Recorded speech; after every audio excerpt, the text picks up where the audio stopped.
大家好，我是小颖。今天我们用南瓜和苹果来做好吃的。首先把南瓜去皮去籽，然后切成薄片。去皮的南瓜大概260克左右，装入碗中，放入锅中，大火蒸15分钟，蒸熟。再把蒸熟的南瓜取出来，倒入大碗里，加1勺白糖，用叉子压成南瓜泥。如果不喜欢吃甜，也可以不加糖。再加入2颗鸡蛋，再把鸡蛋搅散，搅拌均匀，放置南瓜泥不烫手。再加4克酵母粉，搅拌至酵母粉溶解，再分次加入350克低筋面粉，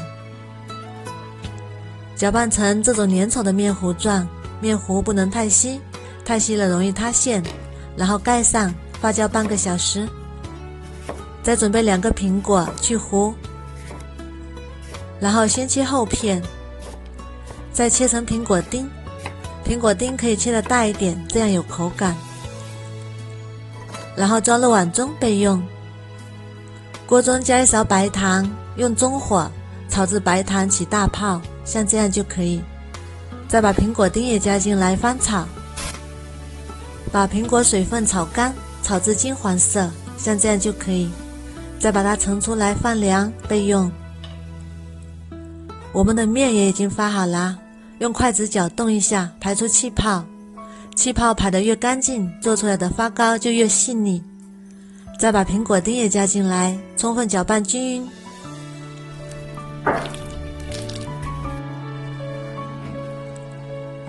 搅拌均匀之后，再准备一个模具，刷上食用油，防止粘黏。再把面糊倒入模具里，然后用刷子把表面刷平整。